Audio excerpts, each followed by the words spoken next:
Hello everyone, welcome back to another video. Today we're going to be looking at a scenario where India and China go to war. Now, before we jump into this, I want to say that this is not representing any real-life events at all. It's not meant to imply anything, and it's just purely hypothetical, and yeah, so don't take this seriously whatsoever. This is just my take on it. Of course, it's going to be unrealistic, most aspects of this, because realistically, if these two countries went to war, it would look something like, this everywhere, and is that a fun scenario? No, so we're not going to be doing that, and instead we're just going to be looking at a pure conventional war between these two countries. Now, also, I do want to say before we start that I've been trying to do all these videos in one take and one take only, so that I can spend less time editing these videos and I can spend more time recording them, because these videos are really fun to record. And yeah, without further ado, I think it's time to jump right on into this. Another thing I do want to say before we start that is a little more focused on this is that China, the only reason they're red is because they have more red on the flag. India, they don't have any blue on there. Well, they do have blue on their flag, but yeah, it's more blue than they have red because they don't have any red. And yeah, China's like 97% red on their flag. So we're gonna see this happening. Um, Neither of them start the war because honestly, I don't know who would. And of course, yeah, this is not, of course, happening, so can't really take an account for that. So yeah.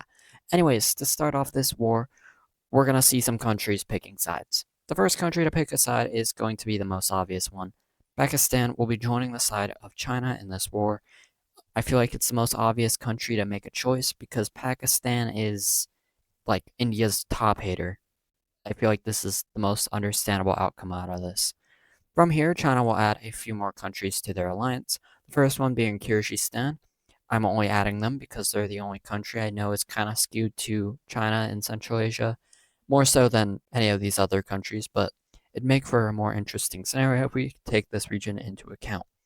From here, we're going to ignore Mongolia because Mongolia would most definitely stay neutral, and then North Korea will be joining China's side in this war, probably just because China wants them to join their side in the war.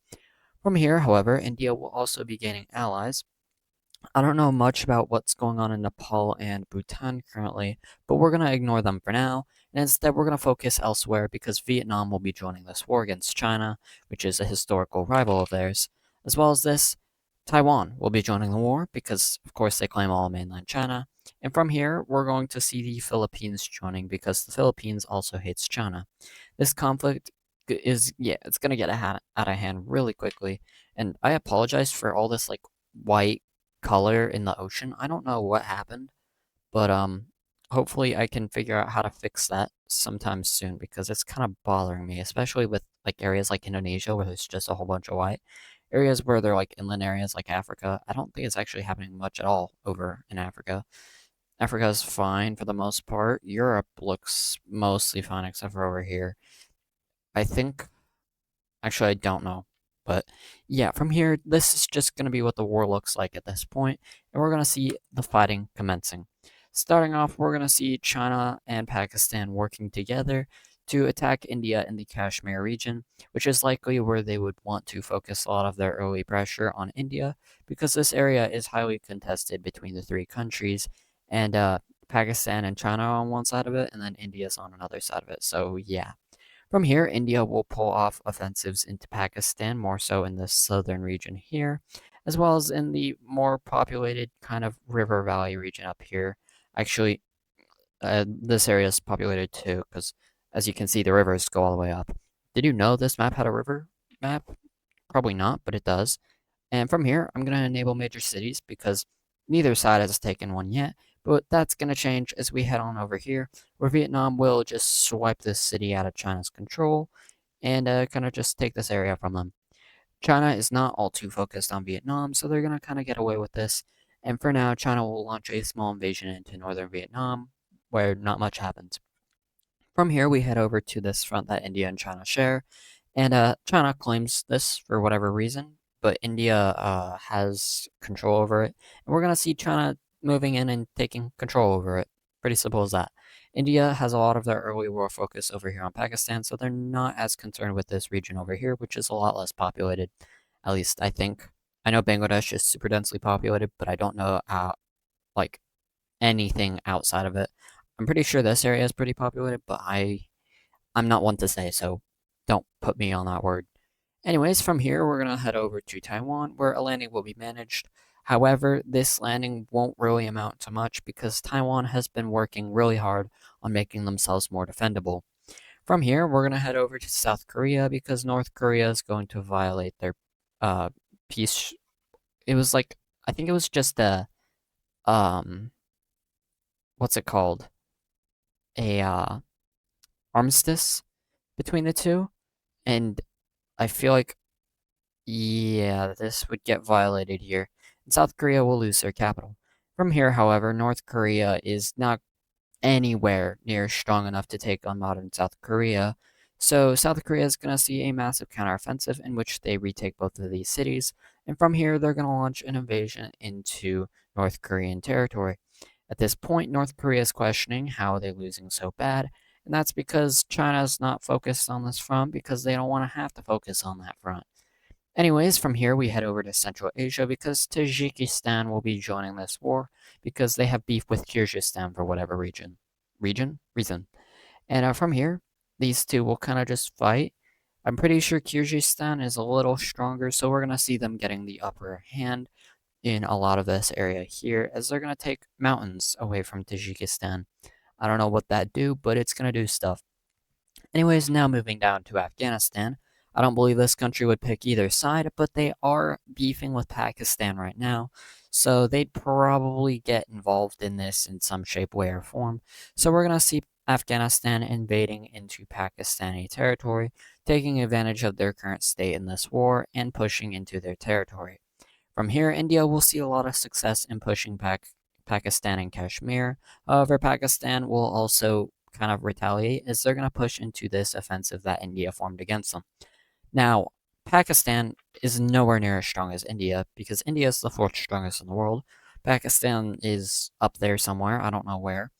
I'm not up to date with current top 10 military rankings. All I know is the top four.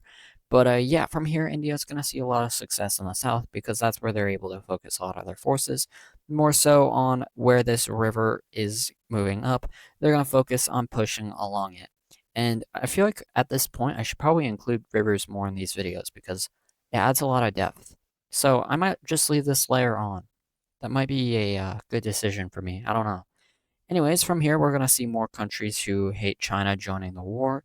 And those countries are including Thailand, who got cut in two for some reason, Malaysia, Singapore, who's not shown, and lastly, Japan, which, as I said earlier, I'm doing this all in one take, so it takes me a second to color this in. But yeah, Japan's joining this war against China. And yeah, things just got a whole bunch worse for China. However, China will add their allies of Cambodia and Laos to the war. Also, I do want to say Cambodia's shape. I don't know why, but I've just been like staring at this shape lately, and it looks interesting. Not like in a bad way, but it just like I can stare at it for a while. Anyways, that's enough of me yapping. Time to obliterate this country because they're in a horrible situation right now. Their capital's immediately going to be lost. From here, Thailand and Vietnam will connect up, and at this point, Cambodia will kind of just fall apart, and they're going to go ahead and surrender on over to the blue team. From here, these forces push all the way up into Laos, and they're very quickly going to take Vientiane. And yeah, at this point, yeah, goodbye, Lao. Your involvement in this war was very short, and you probably got some of those landmine problems fixed because a whole bunch of unknown people probably stepped on landmines. But yeah, is it is that them with the landmine problem? I think both them and Bosnia, or this is just bombs. I don't know. It's one or the other. Anyways, from here we head on over to Korea because Pyongyang just fell, and yeah, China's not in a good situation here.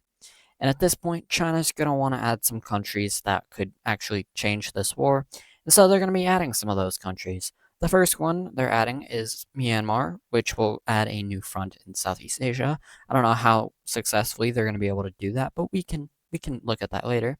The next one is Sri Lanka, which I know is a little closer to China. But I don't know their necessary politics. They probably want to join this war, but maybe China can do a little bit of convincing. But from here, they probably would join. And at this point, um, yeah, you.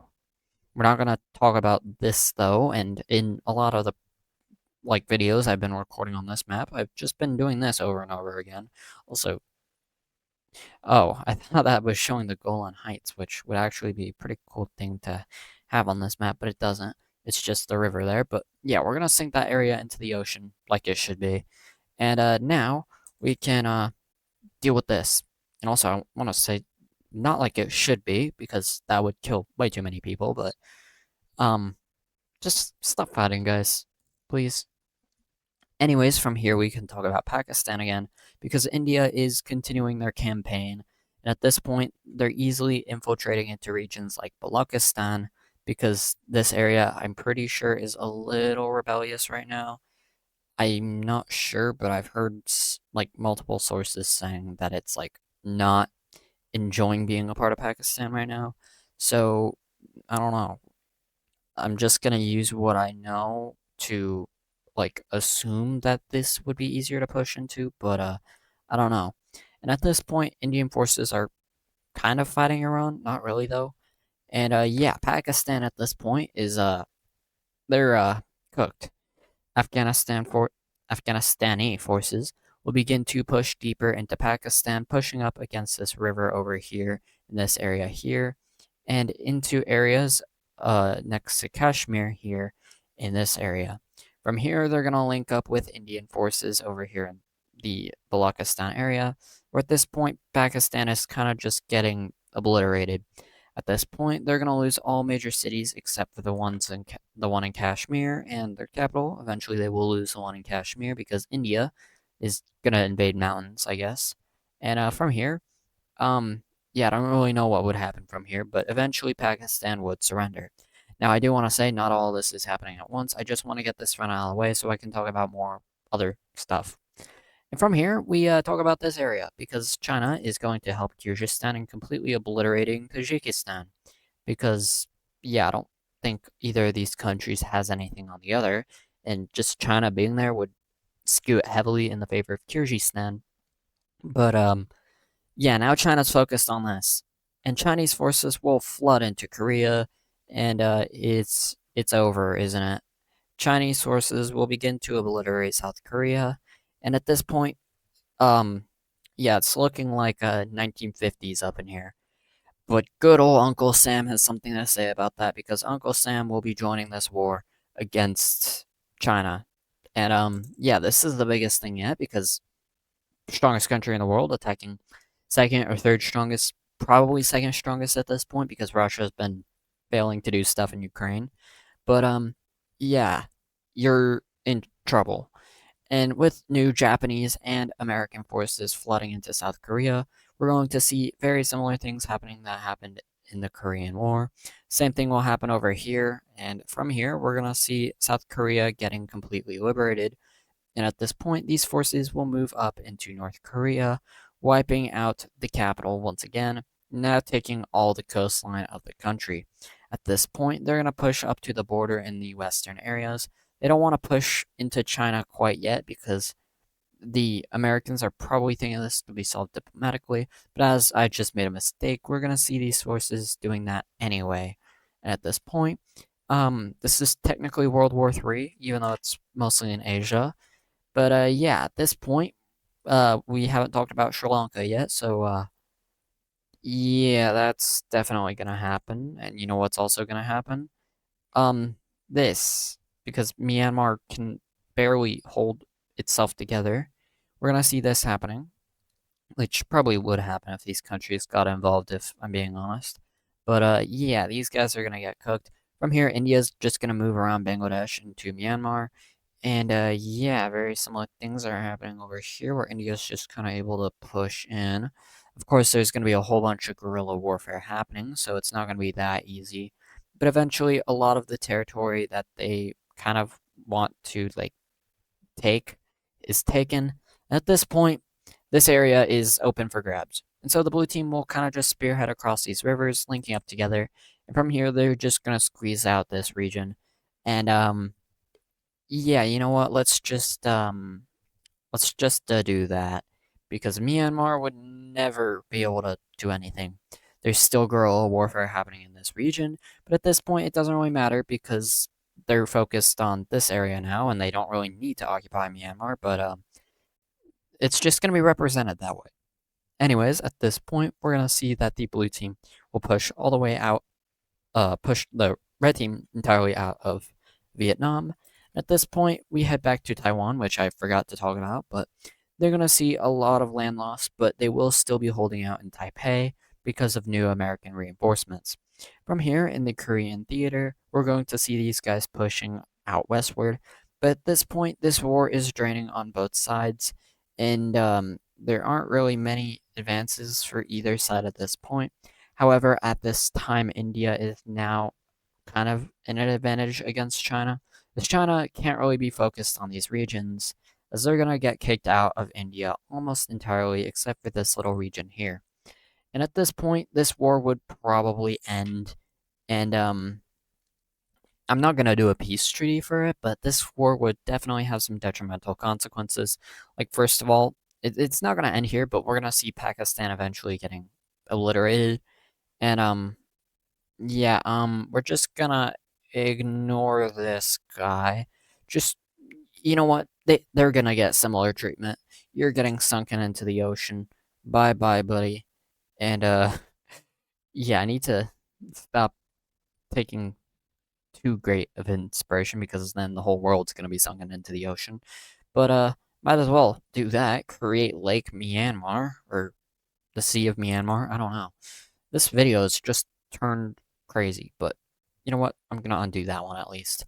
And at this point, China's gonna begin to fall back on most fronts. More particularly, navally, they are completely outmatched, and China will lose Hainan Island. From here, they will be kicked out of Taiwan. At this point, America will secure almost complete naval dominance against China. With all these countries in the war, it's kind of guaranteed for it to be that way. And yeah, China's just gonna end their involvement in the war here because there's nothing they can gain out of it, and they probably don't want to stay in the war because then they would lose more, and that would be not favorable because they would never be able to push back. And yeah, that's actually gonna do it for today's video. If you did make it this far, make sure you do subscribe. Also, liking the video shows that you like this kind of content and you would like to see more. That's all for me, and I will see you all in the next video.